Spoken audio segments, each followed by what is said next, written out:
আসসালামু আলাইকুম বন্ধুরা, আমি আপনাদেরকে আজকে দেখাচ্ছি কিভাবে অতি সামান্য অল্প একটু জমিতে গ্রিন শাকসবজি চাষ করে কিভাবে লাইফটাকে গ্রিন করা যায় তা আমি দেখাচ্ছি।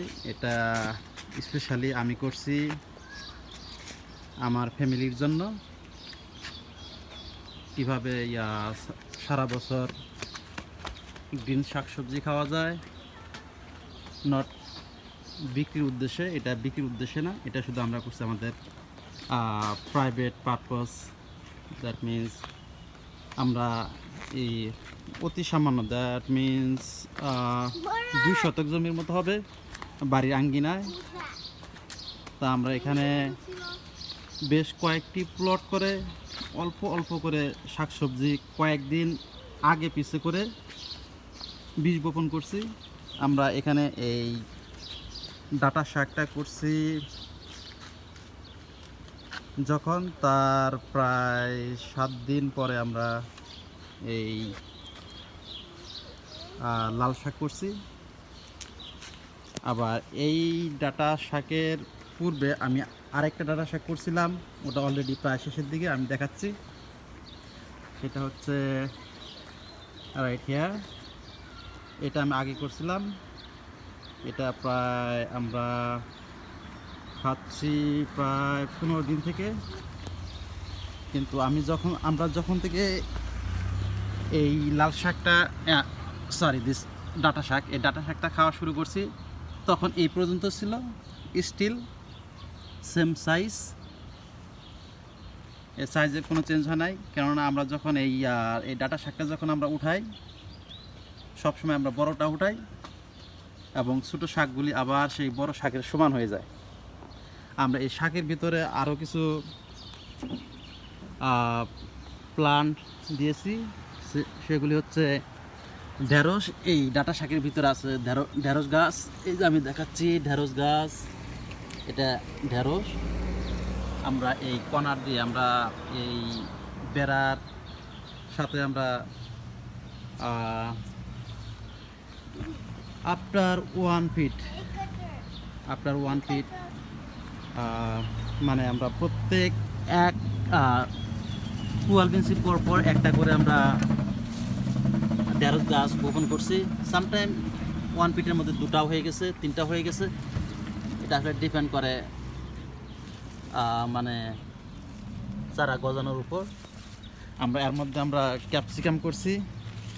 আমি ক্যাপসিকাম দেখাচ্ছি আমাদের আমেরিকান লাইভে কিভাবে ক্যাপসিকাম করতে হয়। আমি অবশ্যই এই ক্যাপসিকাম আমি বাংলাদেশে দেখি নাই, আমি দেখাচ্ছি আমাদের ক্যাপসিকাম, দিস গ্রিন সবজি। এটা আমাদের লাইফটাকে গ্রিন করছে। এখানে আমি দেখাচ্ছি আমরা এই ডাটা শাকের মধ্যে টমেটো গাছও বপন করছি। সেই টমেটো অলরেডি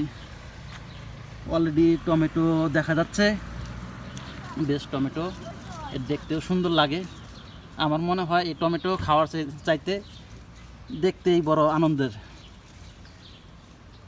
আমি দেখাচ্ছি আরও টমেটো গাছ আছে এখানে। এটা রেগুলার টমেটো, আমি নামটা বলতে পারছি না। এখানে আছে চেরি টমেটো, সাথে এখানে চেরি টমেটো অলরেডি চলে আসছে। অনেক চেরি টমেটো দেখা যাচ্ছে, এগুলা চলে আসবে হয়তো উইথিন 1 মান্থের মধ্যে আমরা এগুলি খেতে পারবো। এখানে লাউ গাছ দিয়েছি, এখানে লাউ গাছ দেখতে পাচ্ছেন, লাউ গাছ, আর সাথে 2-1টা বেগুন গাছ দিয়েছি। সো আমরা এই লাউ গাছটা আমরা এই লাল শাকের উপরে জাংলি দিব। সেই জাংলিতে এই লাউ শাক উঠে যাবে, সাথে লাউ পাবো আমরা এবং লাউ শাক পাবো। আর লাউ শাক এবং লাউ পাওয়ার আগেই আমাদের লাল শাক শেষ হয়ে যাবে। তারপরে আমি দেখাচ্ছি, এখানে দেখা যাচ্ছে আমি সামান্য একটু মূলার বীজ বপন করছি।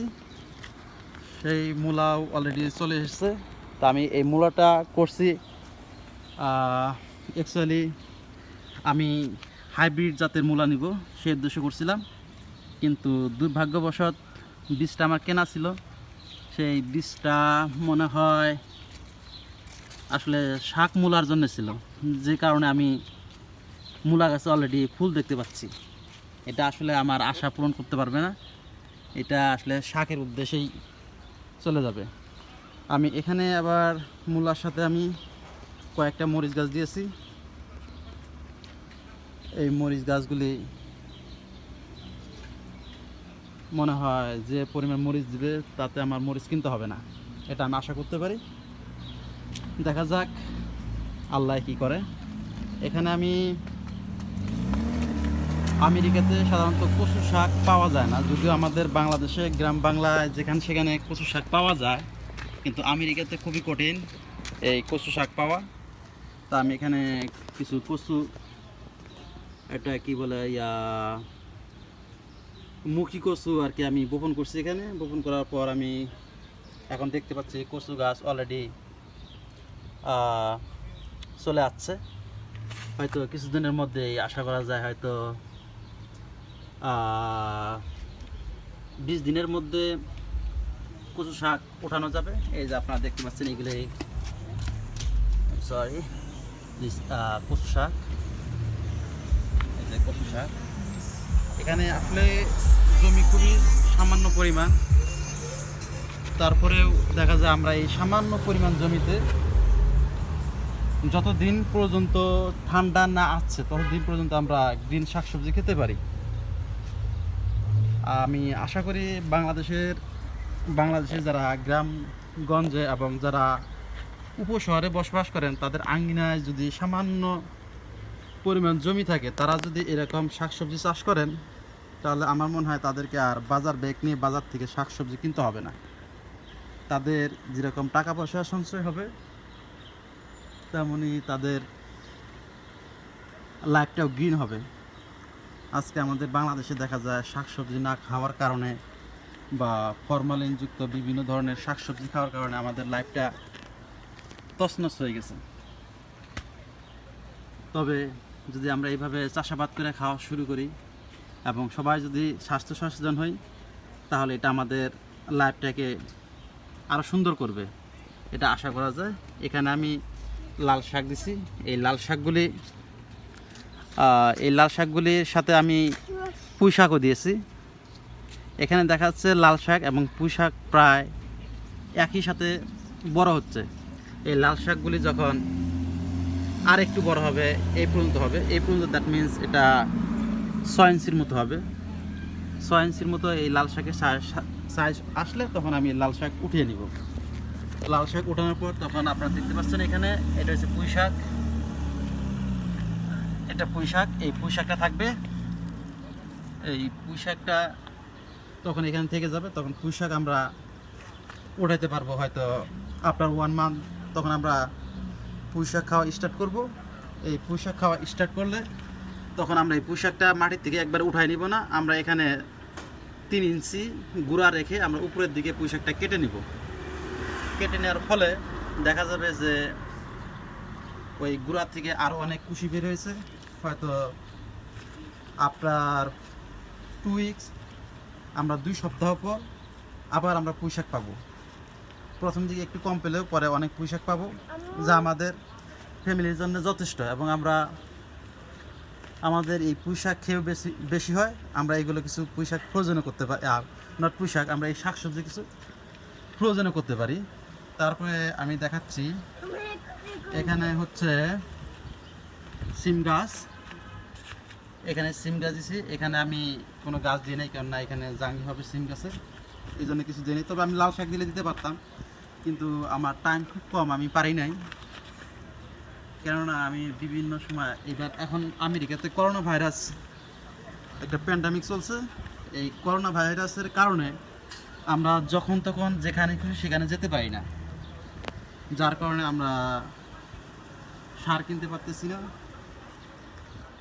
এবং ইচ্ছা থাকলেও আমরা আর কি